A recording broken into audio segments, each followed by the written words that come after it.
네, 안녕하세요. 수학 강사 서수진입니다. 네, 앞서서 말씀드려 주셨다시피 저는 지금 숙명여고 반을 맡고 있고요. 그리고서 연합반도 같이 진행을 하고 있어요. 그래서 어머님들이 궁금해 하실 포인트, 그리고서 작년 같은 경우에는 예비고일도 다시 들어갔었거든요. 그러니까 예비고일에서 아이들을 가르쳐 보니 이런 부분이 필요하겠다라는 거를 간략하게 설명해 드리려고 합니다. 어, 일단은 포인트를 한 세 가지 정도 짚어봤어요. 첫 번째는요, 11월에 대개강이라고 하죠. 11월에 많이 보잖아요. 입반 테스트. 그 테스트를 보기 전에 고등학교 1학년 이제 되기 전 마지막 여름방학에 무엇을 하면 좋을지에 대해서 이야기를 해보려고 해요.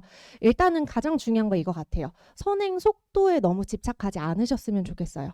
이게 무슨 말이냐면, 우리 애는 공통수학 2를 끝냈으니까 대수를 빨리 해야 되고, 대수도 빨리 했으니까 미적분 1까지는 끝내고 가야 된다. 이런 말이 있잖아요. 고등학교 들어가기 전에 미적분 1까지는 완벽하게 보고 가야 된다라고 하는데, 사실 1년이라는 기간 동안 만약에 공수 1부터 시작해서 대수, 미적 요렇게까지 넘어가게 되면 아이들 같은 경우에 그거를 다 소화하지 못하고 넘어가는 학생들이 종종 있어요. 왜냐하면 수학만 하는 게 아니라 타 과목도 공부를 해야 되고, 그렇기 때문에 머리에 들어오는 용량 자체가 넘쳐나다 보니까 아이들이 앞부분에 했던 거를 까먹거든요. 그래서 실제로 입반 테스트를 봤는데 아니 공수 원투를 5번 했는데 왜 입반 테스트 결과가 이렇지? 이런 부모님도 계세요. 근데 그건 어쩔 수 없이 아이들이 새로운 지식을 접하다 보면 그거에 적응하려고 기존 거를 조금 잊어버리는 습관이 있어요. 그러다 보니까 그런 거니까 그 부분에 관해서 조금 빈틈을 메워주시는 게 가장 중요하다라고 생각이 들고요. 입반 테스트는 전 이렇게 생각해 주셨으면 좋겠어요. 이거 보고 나서 우리 아이가 빈틈이 어느 부분이구나. 이거를 뭐 좀 체크를 한다? 그런 과정이다라고 생각을 해주시는 게 좋을 것 같아요. 자, 두 번째는 이거 같아요. 그 무작정 학원만 보내는 게 아니라 클리닉 시간 배정을 해가지고 아이들이 어떻게 공부를 하면 좋을지를 생각해 주시면 좋을 것 같아요. 왜냐면 학원을 갔다 그래서 앉아있고 선생님이 풀어주는 거를 이해를 됐다 그래서 실제로 시험에서 아이가 그 문제를 풀 수 있다 없다는 다르다고 생각이 들거든요. 그렇기 때문에 아이들이 공부하는 거 보고 과제하면서 모르는 거 있으면 바로바로 질문하고 그럴 수 있는 충분한 시간이 필요하다고 생각이 됩니다. 그래서 여름방학 같은 경우에는 사실 수학에 대한 조금 집중을 해주면 좋을 시기라고 생각이 들어요. 그래야지 아이들이 수학 공부는 이렇게 하는 거구나. 실제로 많은 학생들이 고등학교 처음 시험 보면 생각보다 놀래요. 저희 아이는 중학교 때 만점만 받던 아이인데 갑자기 고등학교에서 60점, 50점 이런 점수를 받았어요. 그럼 어머님들이 처음에 충격을 받거든요. 그러면서 하는 이야기가 이거예요. 선생님은 조금 잘 받을 수 있다라고 했는데 왜 그러죠? 라고 하면 아이들이 편차가 있어요. 그 편차라는 게 무슨 말이냐면 아이들이 알고 있는 문제가 나오면은 아이들이 시험을 잘 봐요. 하지만 시험에서는 100% 내가 아는 문제만 나온다는 보장은 없거든요. 그런 문제가 있을 때 아이들이 그걸 극복을 해야 되는데 그거는 저는 탄탄한 기본기에서 온다라고 생각이 들어요. 개념을 확실하게 정리하는 게 굉장히 중요해요.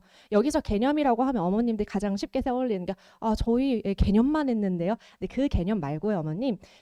이런 거 있잖아요. 고득점 문제를 풀어 나갈 때는 아이들이 어떻게 풀어야 되는지 몰라서 못 푸는 친구들이 굉장히 많아요. 그러니까 예를 들면은 이 방법으로 풀어야 되는데 모르니까 별표 치고 넘어가는 거죠.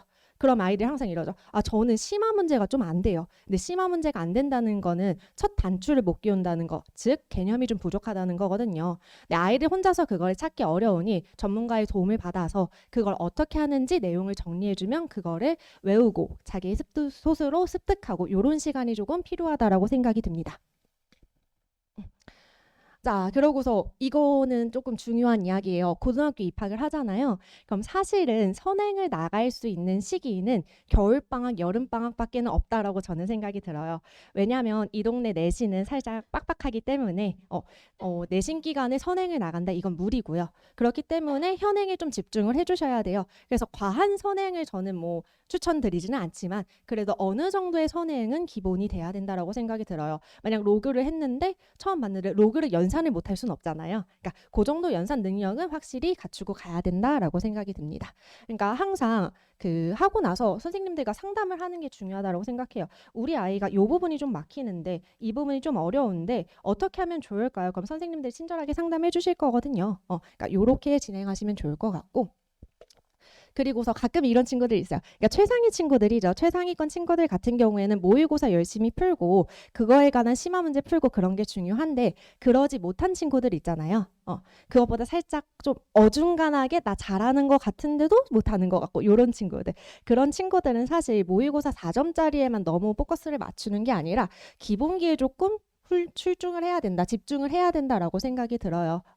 그 말했다시피 이 기본기 같은 경우는 어려운 문제를 풀었을 때 내가 당황하지 않고 나 이 방법으로 풀어야지, 저 방법으로 풀어야지 이렇게 풀 수 있는 힘이거든요. 그러니까 그거를 조금 잘 잡아주는 시기가 중요할 것 같다. 그러고서 그거를 잡을 수 있는 시기는 여름방학 지금이 충분한 시기인 것 같다라고 생각이 듭니다.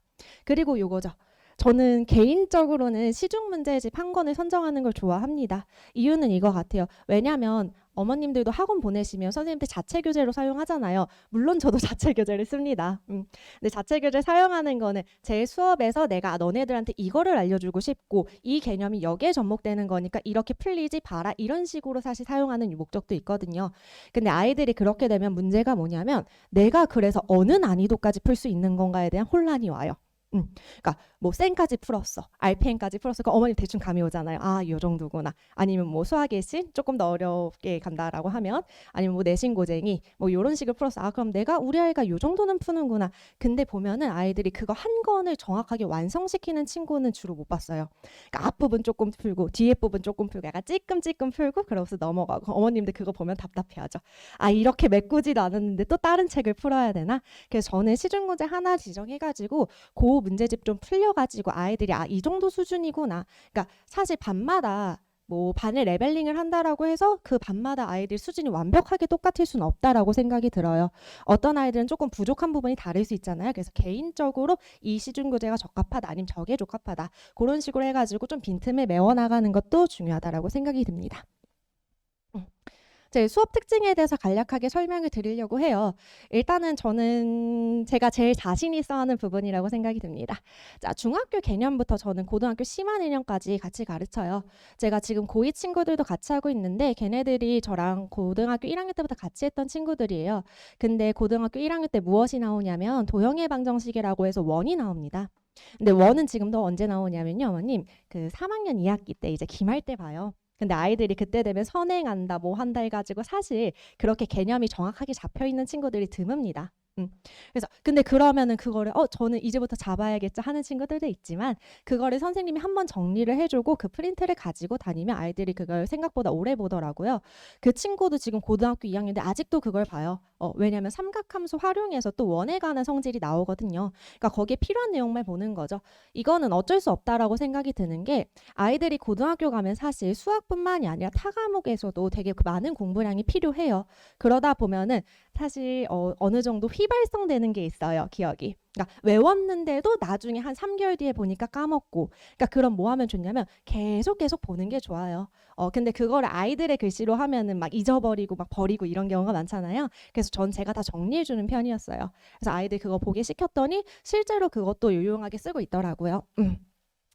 자, 저 클리닉 같은 경우에는 저뿐만 아니라 의대 조교진 선생님들까지 같이 들어와서 하고 있습니다. 월요일, 금요일 2시부터 5시 이렇게 진행이 되고요. 저는 그래도 적어도 1회 이상은 필수로 시키는 편이에요. 그래서 작년이나 뭐 그럴 때도 작년, 올해 요 여름방학 시즌에도 아이들 같은 경우에 제 클리닉에 거의 대부분 다 참여를 했어요.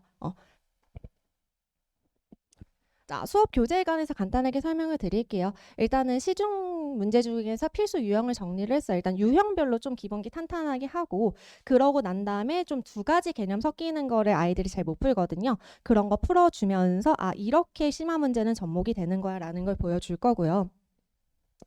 자, 복습 과제가 있어요. 복습 과제라는 건 뭐냐면은 제가 수업 시간에 풀었던 문제 중 두 문제를 비슷하게 다시 아이들한테 과제로 낼 겁니다.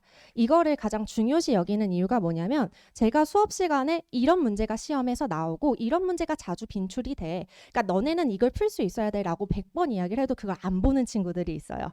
다시 한번 풀었으니까 보기가 싫은 거죠. 근데 옆에 진짜 숫자만 간단하게 바꾸거나 아니면 내용을 쉽게 바꿔도 또는 어렵게 바꿔도 아이들이 잘 못 푸는 경우가 있어요. 근데 어머님, 아버님들 아셔야 되는 게 뭐냐면은 우리가 아무리 뭐 부교재가 지정이 되어 있는 학교라고 해도 그 부교재에서 100% 똑같이 나올 수는 없어요. 무슨 말이냐면 숫자를 바꿔서 내던지 아니면은 그 개념의 그 유형에 관한 문제에 대해서 조금의 심화 문제 요렇게 들어가든지 요렇게 해야 되는데 아이들이 부교재를 5번을 돌리건 아니면 10번을 돌리건 근데 그 변형을 못 푼다면 고득점을 노리긴 힘들거든요. 그러니까 이런 거를 지금부터 연습을 해야 된다라고 생각이 듭니다.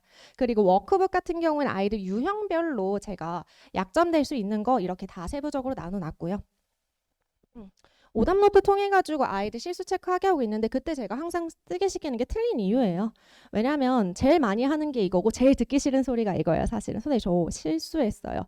1번 틀리는 건 제 운명인가 봐요. 이런 소리를 가끔 해요 친구들이. 네, 그런 거 말할 때마다 저는 이렇게 얘기해요. 그거 네 실력이다. 사실 실수라고 포장이 됐지만 선생님들이 그걸 실수하라고 낸 문제일 수도 있어요. 사실은. 그러니까 그런 부분들을 잘 체크를 해라 이거예요. 사실 여학생 같은 경우에는 실수를 했더라도 자꾸 체크하라고 하면 체크하는 습관이 있는 친구가 있는데 남학생들은 잘 안 해요. 왜냐하면 자기 글씨도 못 알아보거든요. 그렇기 때문에 이렇게 시키니까 그거에 대한 실수의 빈도가 좀 줄어들었다라고 생각되면 좋을 것 같아요. 테스트는 이렇게 할 거예요. 테스트는 홀수 회차는요. 제 수업에 관한 누적 테스트로 진행이 될 거예요. 저는 참고로 공수2 코어라고 해가지고 일단은 도형의 방정식부터 시작을 할 거예요. 제 수업은 주 1회짜리 수업이거든요. 제가 이 수업을 만들게 된 이유는 뭐냐면 아이들이 이제 공수2를 다시 한번 보는 것보다는 거기서 가장 못하는 파트들 있잖아요. 그게 대표적으로 도형의 방정식이에요. 아직들 중3이 다 끝나지 않은 시기이기 때문에 원의 성질을 아직 정리를 다 못했을 거예요. 근데 원의 성질을 정리하고 문제를 푸는 거와 성질을 정리하지 않고 문제를 푸는 거랑 전 다르다고 생각하거든요. 그러니까 그런 거 정리하면서 한번 나가보자라는 거고요. 짝수 회차는요. 실제 중간고사 기출 볼 거예요. 그러니까 무슨 말이에요? 공수 원보겠다는 소리예요. 네. 자, 홀수 회차에서는 내가 진행하는 공수2의 시험을 진행할 거지만 짝수 회차에서는 실제 중간고사 기출 보면서 어머님들 이런 부분이 부족한 것 같아요 라는 걸 알려드릴 거거든요. 제 수업 관리에 이거 매번 어머님들한테 보내드리는 문자인데요. 일단 과제 완성도 그러고서 푼 문제 요렇게 그러고서 과제 정답률까지 보내드리고 있어요.